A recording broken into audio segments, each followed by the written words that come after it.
And welcome back, everyone, for this new episode of Coding Design System. This week, not once, but twice episodes. Because last week I was sick, so I missed one. So this week, two episodes.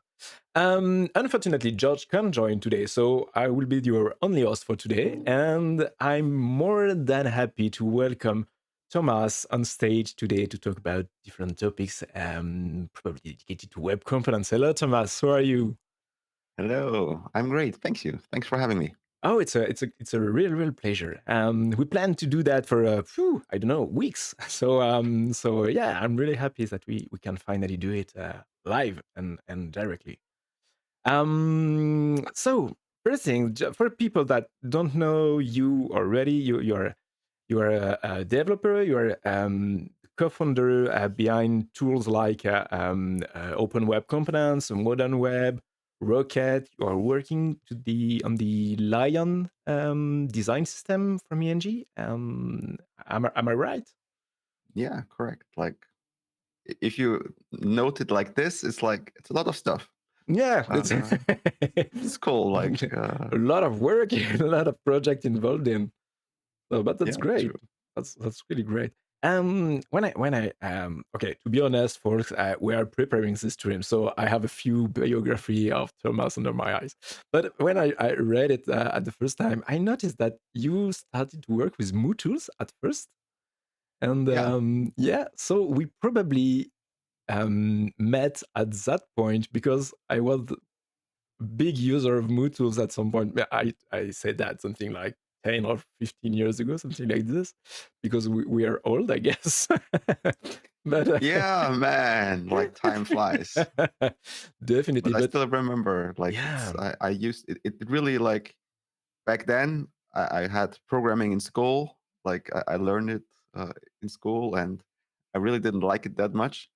But then, like, there was one talk from Aaron Newton, and he was part of the Motuls core team, and like he finally explained object-oriented programming to me in a way that I could understand. yeah, And that was sort of like that, really, like, that blew me away. Like, man, this is object-oriented programming. That really makes sense. And yeah. Motuls offers it all directly in the browser. Man, that's awesome. And yeah, that's how I got. I really enjoyed working with Motuls. And I back then I also hosted the Mo forum, which was sort of like an unofficial forum for Motuls related stuff. That was also, like, yeah, very interesting time.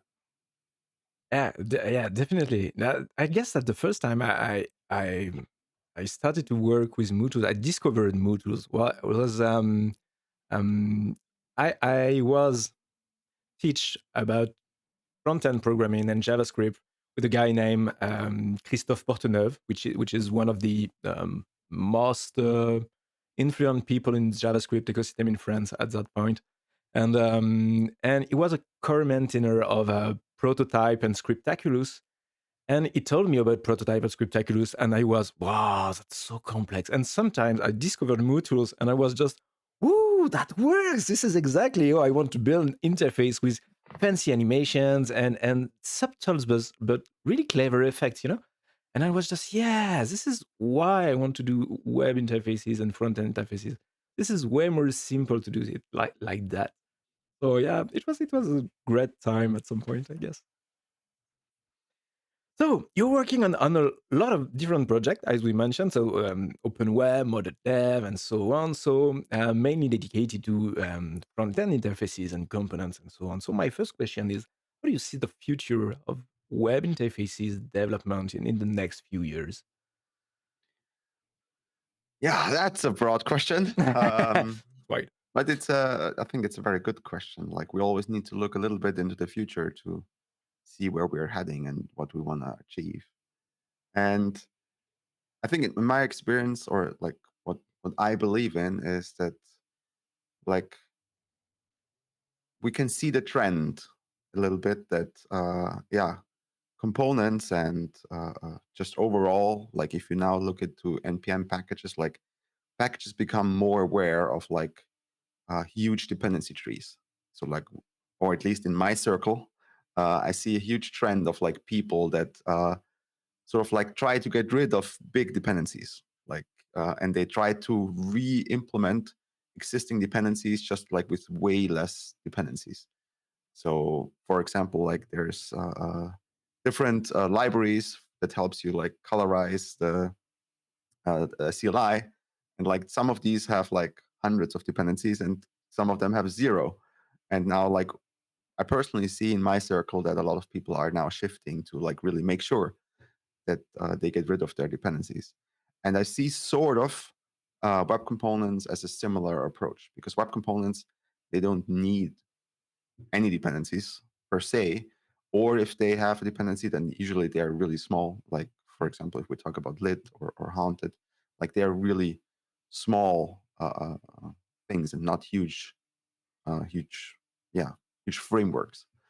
And I personally think that this is sort of like the future, where we have many different smaller helper libraries and everyone can basically pick and choose. I think Justin really coined it quite well with like everyone can choose their own sugar. Like you can build whatever you want. You make a web component. It's interruptible with each other, and you can choose whatever sugar you prefer to build this web component. So I really hope that this is sort of like the future where we have many components that work with each other, and each of those components have a very small set of dependencies. Mm. So that it's, if you bring in sort of like multiple libraries, it's still smaller than one of the existing frameworks. At least that's what I hope. Yeah, yeah, I do agree with you. I can remember that a few years ago in conferences, there was a simple motto that are always returning on stage, which was just keep it simple.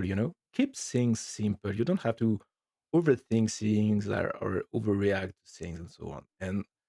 And yeah, maybe we had a great era with reactive programming, or kind of reactive programming and reactive interface with React and Vue and so on. But we are progressively um, getting rid of those big framework and just keep focusing on finally keeping things simple again, and just going through web components, because it's just simple to use with few dependencies, as you said, and probably easy to maintain and easy to keep future proof when you're working on different interfaces. Yeah, like I'm just sort of like, I went to so much pain back in the days, like where whenever like some of your nested dependency, like 10 dependencies down nested somewhere Mm. as a security flaw, and Yeah. then you need to somehow update it. And this just like for me shows, or this was always a huge pain. And then sometimes it was almost impossible because like one of these dependencies was unmaintained, so you couldn't get rid of the actual Hmm. offender. So by keeping dependencies small, I think we can hopefully reduce this and make sure that we also make our lives easier. Because if I have to make, like if I have a tool that has like, let's say 100 dependencies, then this is easier to keep under control than if you have a tool that has 1,000 dependencies, Yeah. because like you just have 10 times more chance of some of those dependencies having a vulnerability or becoming unmaintained. Hmm. um, so this is, I think it also, for us as maintainers, it's to keep ourselves sane, or at least for me, I don't like to do lots of mindless work.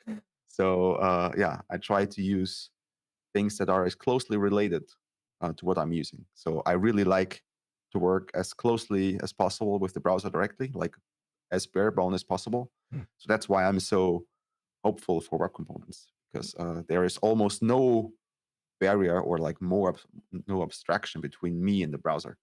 So there's not much that can go wrong. Yeah. And if there's something wrong, I can debug it. Whereas like with some of the systems, when I try to debug it, I'm like so much lost in so much consumer code that I'm like, that cannot find it. Yeah, I see. I see. So speaking about web components, what's your first advice for beginners on which technology to pick, because we have this fantastic blog post, all the ways to make a web component, which now have 61 different flavors. So there is a lot of options and a lot of different opportunities to build web components. So what's your preferred way to do so? Yeah, like I personally prefer the library called lit. Mhm. It's I think it has the right amount of functionality. So it's not a huge abstraction. So it's still quite similar to how you would write if you were just writing, bare metal web components. But it gives you this improved developer experience and improved, like it just makes you more efficient in working. And they are also, I think, always a little bit a step ahead. So they are now supporting, using declarative shadow DOM. They have like from the start prepared everything so that you can use constructible style sheets. So now, if you want, you can just import a CSS file with an import assertion to CSS, and then you can just pass it into your existing lit element, and you can use external CSS files in your web component, which is probably not possible in a lot of the other libraries. So that's why I think lit has this best middle ground of like features, high level features, and low level abstraction. Sounds great. In fact, yeah, it's probably one of the ones I prefer to work with. We're gonna code a bit with it in a few minutes, but I also wanted to ask you about this future of development and so on. How do you see the trend, the actual trend of everything as a single page application? Is the multiple pages application dead, or is it something that? What is your vision on this point? Yeah, like I personally believe that right now our whole industry is just sort of like moving in one direction. Like we all sort of like try to go the same route, and that route is currently called SPA, so single page applications, which is like I'm I'm in this industry for like way too many years. So I made websites before single page applications existed. So for me, like an MPA, how it's now called term, this was an MPA was for me just like how websites worked. Like that's how they probably originally were intended to work, because it was just a simpler world back then. And an MPA is essentially just like a few folders with an index.html file in there, and that's it. There's no extra magic or something like this happening. So an MPA, you can get the well-working MPA like really simple. Like it's, I would say, the simplest way to start any website. So that's why, like, if you make an MPA, like it usually works quite nice, because you go from one page to another page, and there's nothing shared. It can never sort of like break because of conflicting dependencies or anything. Mm.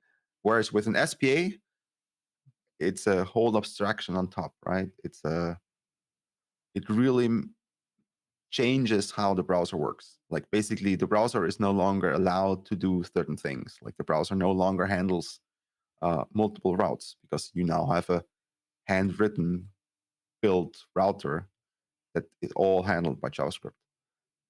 So what I sort of see in my experience is that there are a lot of people that use SPAs for everything, and I don't think that's the right approach. Like an SPA, a great SPA it's a really good system if it works. Hmm. But getting an SPA, getting a really great SPA is like really hard. And a lot of people are making like medium or bad SPAs. And like you can get a very easy sort of like good MPA. So in my experience, in most cases, like it's easier to get a good MPA than to get a good SPA. So I would say people try start just with multiple web pages, and this is just a better default for most pages. As long as you do not want to like build the next, I'm not sure, the next Facebook or Yeah. Messenger app or something. Like as long as you like just have multiple pages, just don't go to SPA route because like it gets you so much easier into like Mm. a back alley of a bad user experience and a way harder code to maintain. Yeah, for sure. So as we said, keep six simples. That's Yeah, it. I've got a friend of mine, which Daniel Glasman. He's the previous co-chairman of the CSS working group at the W3C, and is saying we are one of the only industries that are ensuring a backward compatibility of 30 years with the browsers, which means pages that you conceived 30 years ago are still valid and will still run in your modern browser the same way as you can develop a modern application and so on. So if what you did 30 years ago still work, you could stick to those technologies because they are here, they are strong, and you could definitely do an MPA, which is, as you said, just a bunch of folders with index HTML files in them. And it's way simpler to maintain, and it still work. You don't have to stick to the tendency to do great new stuff. The technology is here and it will stay. So yeah, use it. yeah, fully agree. Yeah. So So like yeah. always start off with an MPA, and if you really need to, then you can later convert it to an SPA. But sadly, like in our industry, it's right now the other way around. Most people start with an SPA, Mm, and like they immediately start being confronted with all these complexities, and then usually what happens is that like they degrade and they have problems, and then like these bad SPAs comes out mm, that are loading like 3 megabytes of JavaScript code for like showing like 3 images. yeah. I'm like, Mm. not sure. Maybe an MPA would have been a better approach in this case. Oh yeah, for sure. For sure. This led me to another thing that I saw an announcement today about a project you're making, which is Rocket. That's it. And I saw an announcement on Twitter today. Could you give us more insights about it? What it is and Yeah, how it works? true. Like, yeah, Rocket. I've been working on it for quite some time, and it is. Let me go to, you know what? This is a different No, one. It's this is like not this one. Ah, next.rocket.modernweb.dev. yeah, I can maybe send you the link. Yeah, yeah, exactly. exactly. Yeah, so let me put my screen on the stream. So, hey, shiny people. So this is a project we're talking about. So, Yes. This like the original Rocket, like it was more or less like to scratch my own itch to because we had multiple websites. Where I personally have, or we have multiple websites that we maintain, like Modern Web, Open Web Components. Like we have the Lion Web Components. I have some other small websites, and also yeah, helping some friends maintaining websites, and it became really hard. So Rocket is a tool that encompass all of this. So you basically only write your content, and then all the templating is also like in a separate package that you can just choose to use or not. So this is like how themes work. And this was originally it used 11t and still uses Modern Web Dev Server and Modern Dev's plugin for rollup like in HTML, which makes like optimizations for normal HTML files. And with rollup, you get an optimized production build. And what and like the amount of pages that we created were like grew and grew and grew. And then 11ds sometimes became a little harder to maintain. So we had situations where you save the page and it took 20 seconds before you could see the change. And that was because most static site generators, they like render every file at once, so they can like have a holistic view of the full page tree, so they can create menus and like make optimizations across all pages. And Rocket, the new Rocket, like the next version, goes the exact opposite. Like it again, make it as stupid as possible. So the rendering of a Rocket page is sort of like you have a index.rocket.js, and the way it renders, it merely does an import of this JavaScript file. And then in this import, like you usually have like export default, and then you have some template literal, and that is basically the whole rendering. Like it just imports the file, saves it to an HTML output, and that's it. And I think this is sort of like the beauty that I want, like to make it as stupid and as simple as possible. And of course, then there are like some idea, like it's heavily inspired by 11D, by Astro. And for example, like layouts, you can define a layout for pages, and this will just then that the content will just be wrapped inside of a layout. So you can use a layout across multiple pages. And because you wanna usually you want to define a layout for like many pages, not like on every page itself. So that's how you can then use a data cascade. And the data cascade is sort of like not automatic, but it's like very implicit. So whenever you define an export, for example, here, an export of a layout, it will then be automatically imported in all of the files, but not in the sense of automatically imported, but it will actually write to the source files that it imports the content from here. So with this data cascade, it's you can always be 100% sure where your data comes from because there is no magic loading or anything. Like if you get data from recursive data.js, you will see it in the actual file. And if you override it somewhere down up the tree, like you will see that this import changed to this different file. So this is how the data cascade, it gives you the functionality of like defining side-wide layouts, but being very specific.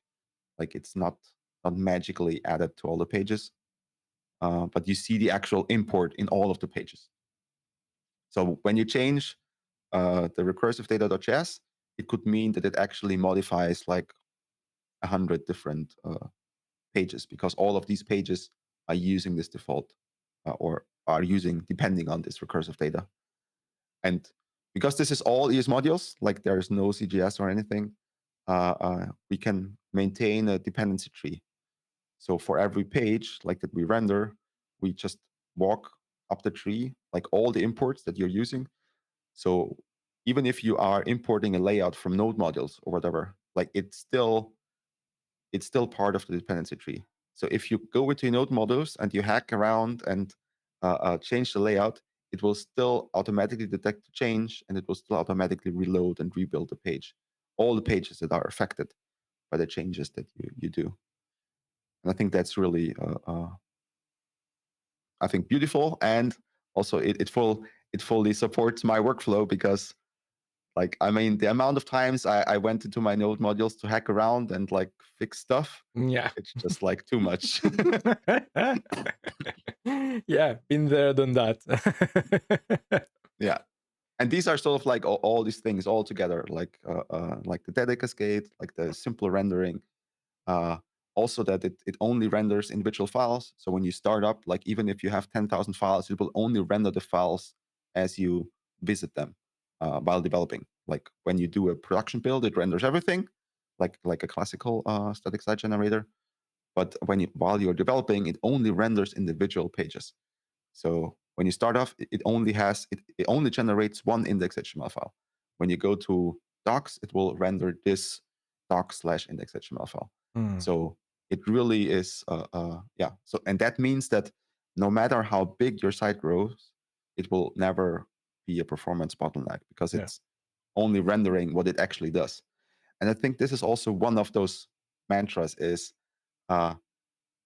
do less work and be stupid, so to say. Like this is Yeah. the mantra, because also sort of see a trend in our ecosystem is that we keep the work that we're doing the same. We just make it faster. Like we're now not using JavaScript anymore, but we are now using Rust, and we're using WebAssembly, or we use native C code or whatever. But we still do a lot of work. And here it's a different way around. It's like we still do the work in JavaScript, but we just do less work. So I think that makes it also, yeah, easier to scale and easier to maintain. Mm. And for example, assets are never copied. So when you output when you look at the page, it will only create the HTML file. It will not move any images or any JavaScript files or anything into your output folder, because while developing, it always referenced the original file location. So again, like instead of like having a really fast copy, Mm. like we just make sure that like the link, whatever you write locally, it will always reference the original source file. So that that also is useful. For example, if you reference CSS files, like all these relative URLs in your CSS file, they will still work because the file location of your CSS file never changes while you were locally developing. And then for the production build, it's a completely different ball game, because then it's like all roll up, and roll up will just take all the files and like completely move them around anyways. And then they will change these URLs. Roll up will change these URLs for you. This is one of the most interesting trend I can see in the DevTool, front-end DevTools area right now. This is the fact that, as we said yesterday with Dak Letterman on this very same stream, we are progressively moving from JavaScript DevTools to other languages DevTools, because finally JavaScript is probably not the best way to do so. So we are moving to Rust, and we have WebAssembly that is coming, and we have things built on different languages like Go with ES build and things like that, which is really interesting because we are progressively changing our ecosystem of DevTools, and it will probably um, means that at some point people will focus again on their work, what they do, building website, building simple page, single page applications or multiple page applications, and do their front end development work. And on the other side, we still have more and more dev tool teams working on specific tools, really dedicated to improve the workflow of the front end developers, which is really nice, in my opinion. Yeah, And the second trend is that we definitely need performance during our development processes, and to do so we have to get rid of what we progressively stacked years after years with webpack and rollup and so on, where those tools are doing some kind of magic just to, yeah, hide the complexity of building things. But we don't need this build process during the development phase. We just need things to be fast, simple. As you said, you don't need to copy an asset. We just need to link it at this just very on a location that when you are developing. This is not, it doesn't matter to copy it in a final folder and so on. So this trend to which tend to improve it, that we can see with tools like Vite and so on. This is really, really just mind blowing. Things are finally fast again for front end development, and this is really great to have great tools to work with. yeah. I think like the important part is here, like also like Rocket also uses a few WebAssembly tools. Like maybe a shout out to ES Module Lexer, which is like an amazing tool that analyzes JavaScript source files and gives you all the imports and exports. And this is like written in C, and it's using it with WebAssembly, it's so fast. Yeah. So I think these kind of like really small tools, they make perfect sense as a dedicated tool. For another example is for like rewriting those imports, or like these image assets URLs. Um, you need to parse the HTML, and like parsing HTML can also be a time-consuming task. So there, I'm also using a WebAssembly tool like called Saxwasm, which again, like usually by the time you feed in the HTML file, it's already done parsing. So it's like really fast. And these kind of things, like, they make sense with different languages. I think like the full framework should stay with JavaScript if you want to serve the JavaScript community. Um, just my personal take. And maybe another thing that I believe in is like that during development, it should be fast for the developer, but during production, like, it should be fast for the end user. So during development, like, it loads all the files unbundled, like there's no hashing, there's like, there's no caching, like all of this is not happening. But this is but that enables us to like iterate really fast. But for production build, like the roller build, still, like, for a bigger site will still take minutes, because this, then you will optimize it for what the end user will get. And I think this is like the huge difference. Like, right now, a lot of developers are using sort of like a production build for every change they do, which I personally think is just the wrong approach. Of course, it gives you the benefit to really getting what your end user is getting, but it's just like, we are, our tools became too complex to run them for, like, if you do one line change, running the full production build, I think for me is just like mind blowing. Like, it's the wrong time to do a production build. Like, you do this once a day when you do a deployment to your live website, and that's it. And then actually, like, 99% of the time, the CI is doing the work. So you just say, like, here, make me a preview, and then you can look through the preview and see if, like, everything works. But usually, while developing locally, all of this is not needed. And this also maybe brings me to another point, which is that um, all of this, or most of these front-end tools or front-end frameworks right now, they are like fully client-side rendering. And there's sort of like this trend now where with Next, Nuxt, Astro, like, we try to put more work on the server. Hmm.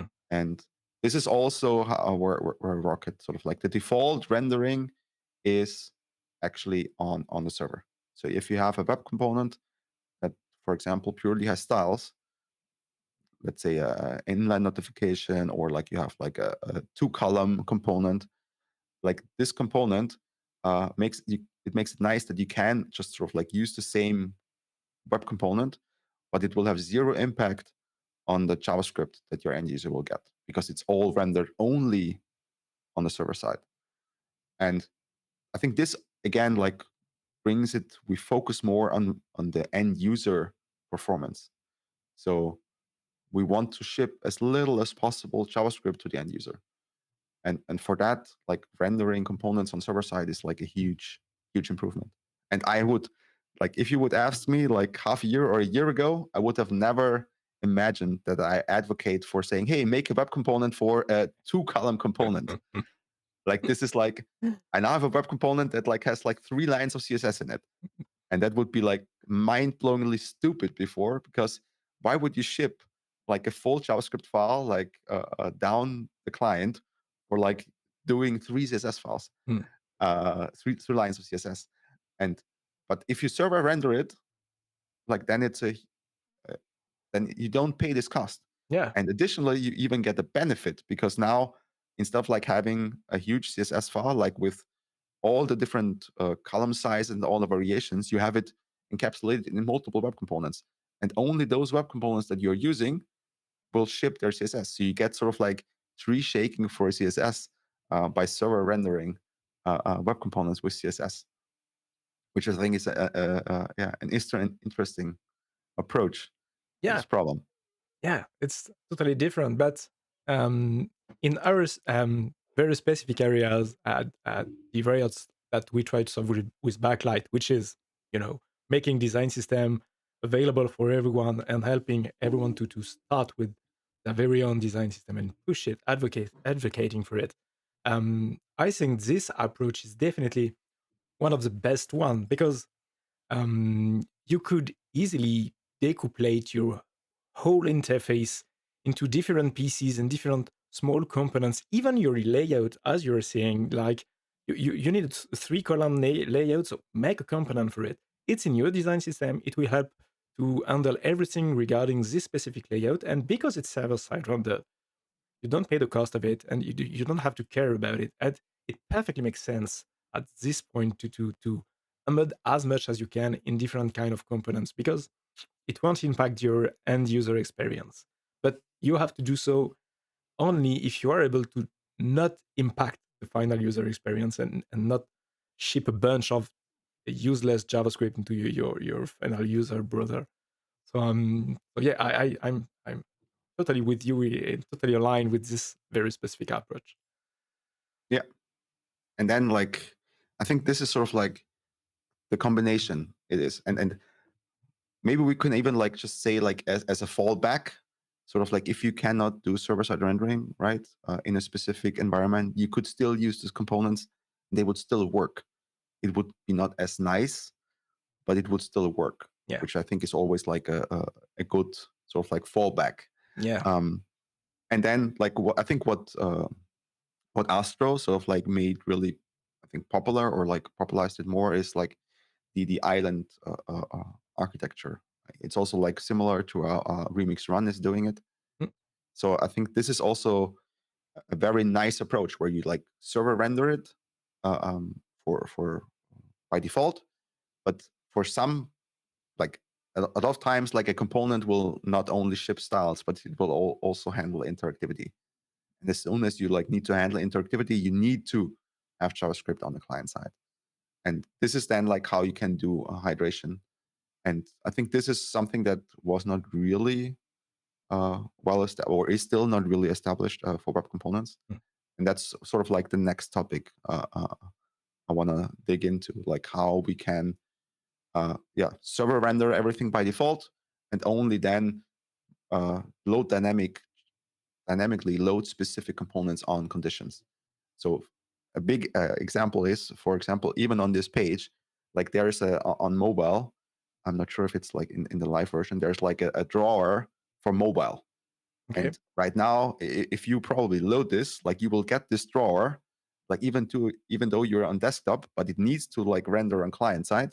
So it loads it by default. So you now download it, probably like, I'm not sure, 10K of JavaScript that you will never see, which is kind of useless. Like, why do you even load this component? And yeah, the reason for it, because like right now there is no better way. And that's what I want to improve, so that you say like, hey, this mobile drawer, it will be server rendered, or like it will be just there in the HTML, but it will not be executed. You will not load the definition for this web component. Only if a certain condition is met, it will be dynamically loaded. So then you can say, if I'm on a mobile screen, I load the drawer, but if I am on a desktop screen, I will not load it. This is not yet implemented, but this is sort of like the next step that I am looking into. Sounds definitely great. Yeah, I'm gonna give a shot to it, because yeah, definitely it makes everything that I love right now. Performances, island patterns, um, web components, server-side rendering. This is perfect. This is perfect. Yeah, really looking forward to it. Yeah. Let's gonna code a bit. Yeah, we still have a bit of time, so let's do that. I wanted to craft a new starter kit in Backlight, dedicated to web components. So I'd be happy if you can help me a bit on this one. Thanks to your awesome experience with Lead and web components and Lion and so on. Sure thing. So this is Backlight. So this is where we're gonna craft our new starter kit. So I will start a new project from scratch. So let's call it starter lead. We stick for lead. Is it a good idea, I guess? Okay, let's do. Like that's the one I'm most comfortable in. So let's do so. It's a good idea. We're missing few starter kits with web components right now, so that's a good idea. Okay, so the first thing that I want to do is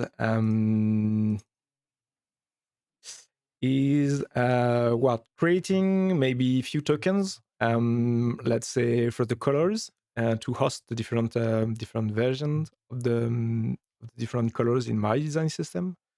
So let me create a component, a package for the colors, and we will add them. So what the best way to do so with Lit? If I want to extract different values in different tokens, what the best way in your opinion? Yeah, I think like it really depends on your use case. I think the most flexible approach is to use CSS variables. Mm-hmm. But like I can say that, for example, in ING, we are not doing this because inside ING, like we have the sort of like the mandate to make this very, yeah, let's say locked down. Yeah. So our colors, like we are the only ones who define the certain colors, and that's why we have these colors in JavaScript, and then we dynamically create CSS out of it. Okay. But I think for the purpose here, it makes perfect Yeah. sense to go with CSS To go with variables. CSS. Okay. Cool. Perfect. So your approach is with the NGs is something like close to style dictionary or something like this. Defining a dictionary that is parsed and would generate out different output formats. Yeah, correct. Oh. But it's sort of like a little bit different because we actually generate what you usually get out of style dictionaries, like you get then CSS variables out of it or JavaScript variables, and you can use them. Mhm. But we actually generate CSS files where we are hard coding the color values. So you will have a my component CSS file. So like let's say my button, and then it will have a color, and then there will be the hex value directly. But this hex value will be coming from a different location. But this what we generate, we basically we static site generate our CSS files Yeah. with the Okay. values that we have. I see. But it's probably a very specific use Yeah. case. Okay. Yeah, I see. So I created a CSS file for the colors. Let me declare a few colors in them. So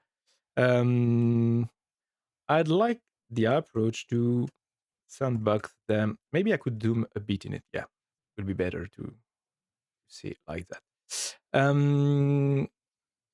I like the idea to sandbox them in the where selector because it has no specificity at all. So you could load your CSS custom properties without worrying of overriding something in your setup. But Yeah, we could do something I think that different you if we got that from Open Props, right? Like this yeah, is for sort sure. of I do love this it's an approach. awesome thing. I love it. Yeah, yeah. When we talk with Adam about it, and he explained me, well, because you have no specificity, I was just wow, that's great. That's really really great.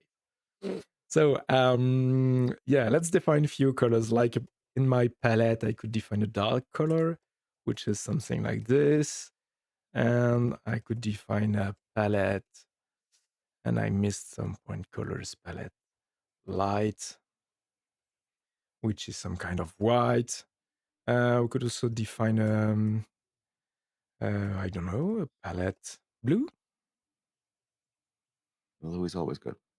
Blue is always good. I do agree. So let me find some blue. This one is great. Okay. So we can do this, and we could do a colors accent primary, which is using the blue one.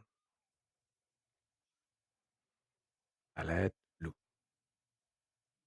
Okay, let's do something like this at the moment.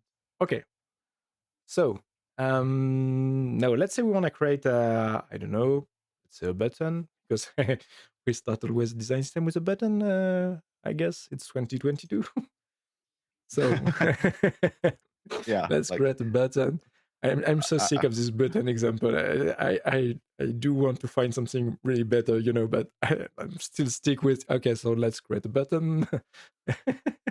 yeah, I can maybe like have a funny side story for the button while you lay it out. Is we in ING, like we actually, I think we implemented the button 4 times because making an accessible button is like incredible hard Yeah, for sure. in with web components and Shadow DOM and with the current state of how the form system behaves, like handling imperative form submission. Mm. Like if you have a web component as a button, man, that's hard. So we sort of like had the same thing. Like when we started it, I think Yeah, 3 or but 4 years ago, we started with the button, and then Mm. like we re-implemented the button like half a year later.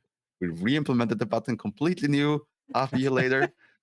It was like crazy, like the amount of time that went into this button. Never trust the simplicity of the button, you know. Yeah, but I think as an example, it's totally it's a good example to Yeah, showcase uh, colors and tokens. yeah, definitely. So, yeah, I've got my button. So, what now? I have to create my button file. So it's a button.js. Yeah, and then what now? I need to import lit. I guess so. Yeah, import lit HTML and HTML and CSS from lit. So which one? It's HTML. It's lit dash HTML. I can't recall. HTML, CSS from lit. Lit. Yeah. Yeah, that's it. So I need lit in my package.json file. So let's go for this one. And oh, and let's stick to the last version for the sake of the demo. Did I miss something? Save. Am I right? Yeah, I guess so. Let's try that. So, okay, let's create a simple button with lit. No.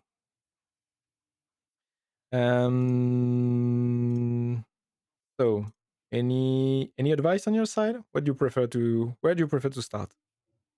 Like I always use just JavaScript, not TypeScript. So for me, it's always class my button extends lit element. Let's do that. My button lit element. So I need to import lit element to. Exactly. Yeah. Lit element. Perfect. And then we just have a render function. Yep. Okay. Then we do return HTML. Yeah. Let's do this. So return HTML. Perfect. In this case, it's probably just a slot or a button. Depends whatever you want to do. Yeah. Yeah, that's a good question. Let's say yeah, let's say something like this. This is a slot. Do I have to close it? No, it's Yeah. yeah. You need to close the slot as Yeah. well. And it's not self-closing. I think self-closing sort of like went out of fashion for Yeah. it probably still works, but it's not encouraged anymore. Yeah, yeah. I do agree. It's probably better to yeah, just have things what do you say? Compatible with the standard, With stick to the standard, which is Yeah. probably a better way to do so. So yeah. So what now? What now? I need a story to render my element. So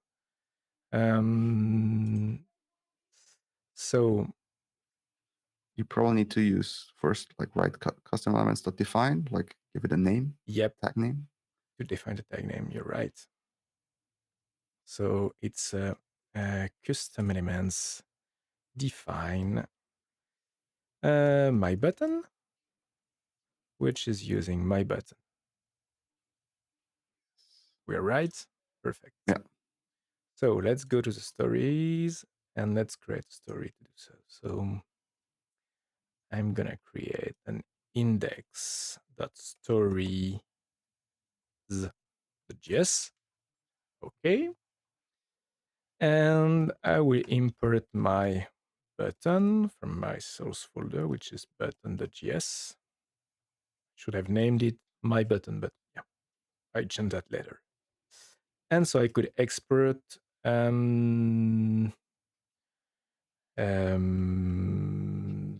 let's say default button, which is a simple function that render something like my button. Hello button. Yeah, you need to Does call it it my work button. or not? Missing dependency lit imported. So my why? Yeah. So I missed something in my package dependency and it failed to compile. Why?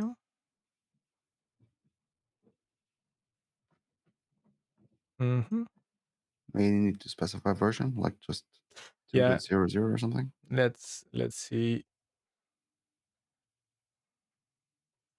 Let's see with something like this. Mm-hmm.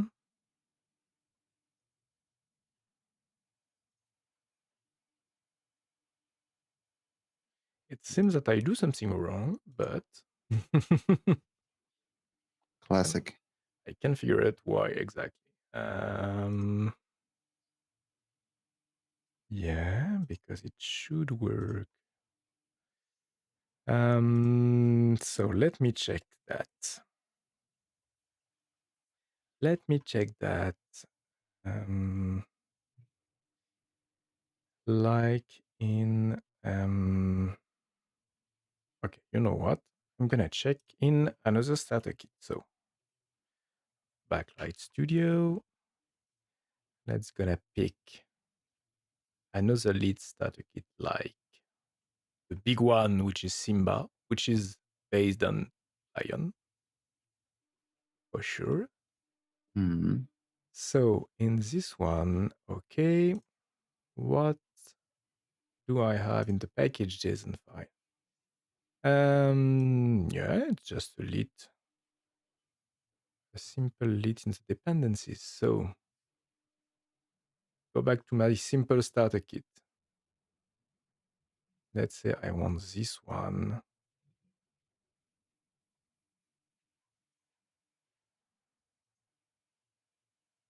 Yeah.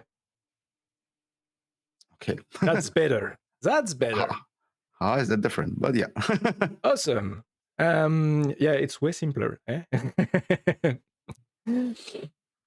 So I've got my button. Yeah, for sure. And that's great. So how could I import my tokens in my button right now?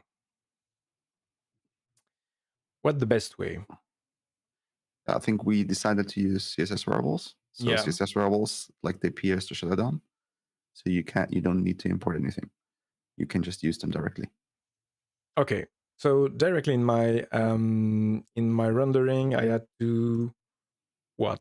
Import No, I think like you now want to use static styles, which yeah. is sort of like the lit way of doing styling.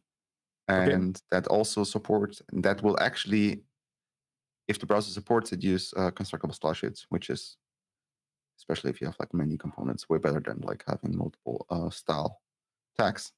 So we make a property called static styles. Static styles, yep. Styles, and then we just assign A CSS. CSS rendering. Okay. And then we just do background color orange or something for testing. Okay, let's do so background for my orange. Let's try that. Mm-hmm. We need to do the host. Like we need Oh to yeah, of define course. selector. Yeah, way better. So if I save, no, I But don't now it's have. probably you could assign it to the button, because you now probably have a host that is only the button, and the button has a different color, and it's just overriding it completely. So then you can remove the host. Yeah, and just use the button. Yeah, there it is. Yes, there it is. So, perfect. So now I have to use my token, which is colors accent primary, if I remember correctly. Let me check.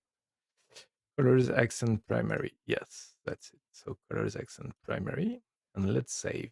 But for sure, I don't have it in my story, so I don't have access to this property because this property is not defined right now. So, what's the best way? Do I have to import my file containing my tokens in my custom element, my web component, or do I have to load them at the application level, which means in my stories layout? I would, like, for this example, I would actually load it in the layout, like just load the CSS file in your application. Perfect. Let's do so. So we could do that using a stories.preview the GS file in Backlight, which is a way to define common layouts and common imports directly into all your stories. So I could import colors ssc colors.css. So it will be applied to all stories. I have it up about the name. I'm not sure. Let me check. Is it stories.previews or previews.stories? Gonna check that quickly. In oh my, I have too much starter Too many kits. tabs? I know. too much starter kits, and I can't find the right one I'm looking for. So let's go to the docs. And we've got custom component stories format. And we can define parameters. Global preview module. It's a stories.previews.js. That's it. So stories.preview.js. Okay, that's right. So if I go back to my button, yeah, it works. There it is. Ta-da! That's perfect. That's perfect. So in this very specific context, if I don't load all the files containing the tokens at the application level, I won't be able to take advantage of my different tokens in my components. But because this is a design system, I'm probably I probably don't want to use the different components outside of the design system itself. So it makes sense that I have to load the dependencies that are the tokens files directly into my project. Does it make sense? Yeah. Yeah, I think it really, like, depends on your use case. Like, you could also, for example, define all of these with fallback colors.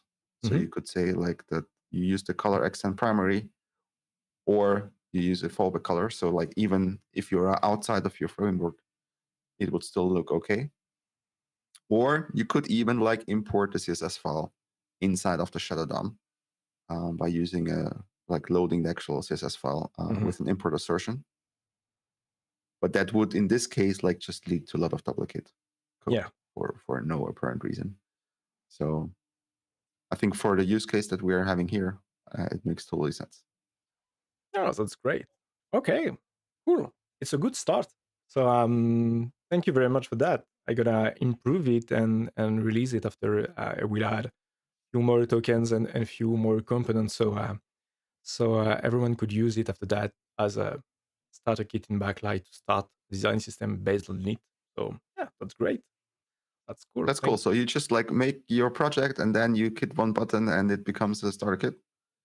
Or Yeah, we need this to is do anything special? No, not much than that.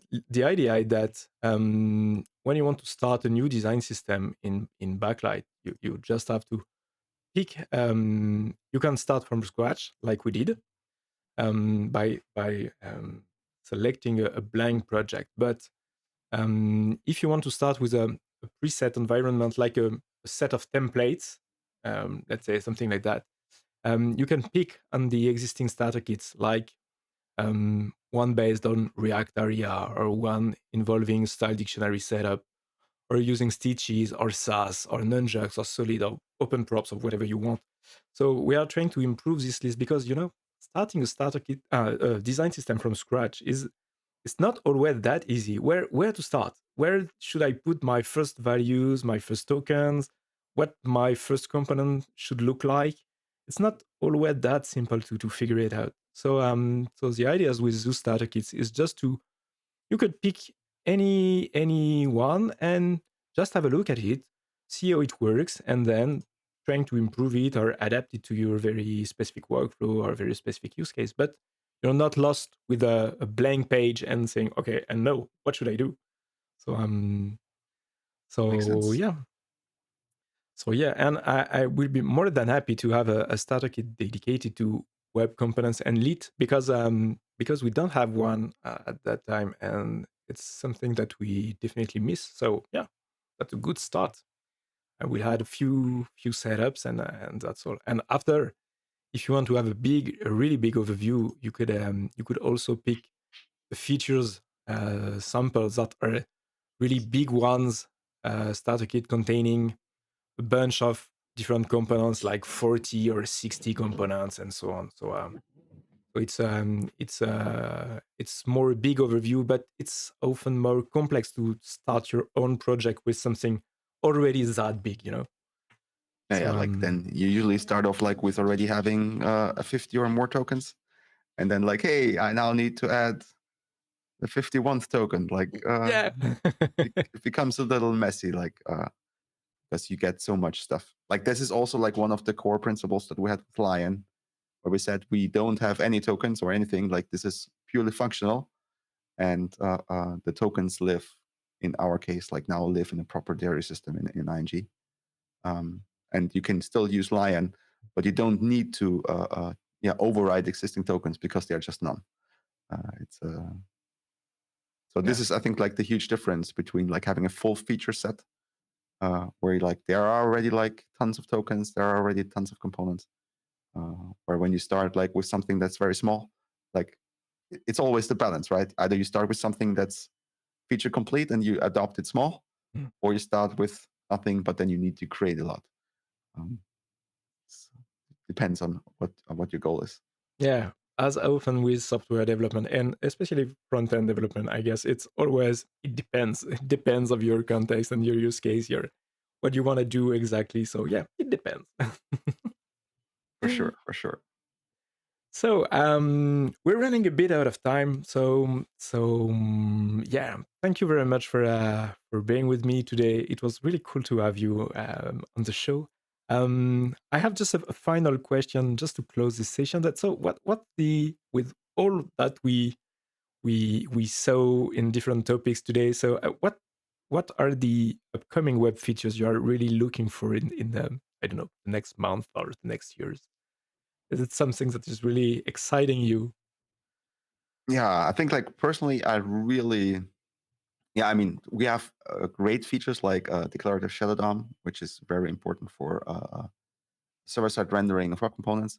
That is currently Chromium only, so I'm really hoping that this will hopefully sometime in the future will be available on all browsers.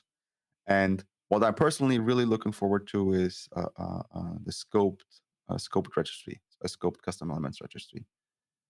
That is still, I think, is probably still some time away, but we are using this, for example, in ING already heavily, like with Hmm. the polyfill. Yeah. Um, because I think this is sort of like still missing. And now that I'm working with server-side rendering, it again shows that like it's really hard if you have a component um, that uses other components, Mm. and because there's like no connection between your component and which other subcomponents it uses, like it's sometimes a best guess, right? Because like you don't have a connection. Like this is sort of like also one difference that you have with React or something, where you need to explicitly import each of the components that you're using in your tree. And a scoped registry can give this for custom elements as well. Yeah. So that's, I think, the feature that I'm most looking forward to have a way to really define explicitly all of the subcomponents that my components is using. Okay, sounds great. We're gonna have you on stage once again when this kind of feature will be available to talk about it. Yeah, for sure. Like, Yeah. and then because the interesting part is that this will also heavily, I think, influence how partial hydration will work. But that's just my my point in this direction. you hook me on this one. So thank you again for everything today. It was really great to have you, and I hope you enjoyed it as much as I enjoyed it too. And yeah, see you later, folks. See you next week for the next episode of Coding Design System. And thank you again, Thomas, for being here today. Bye bye.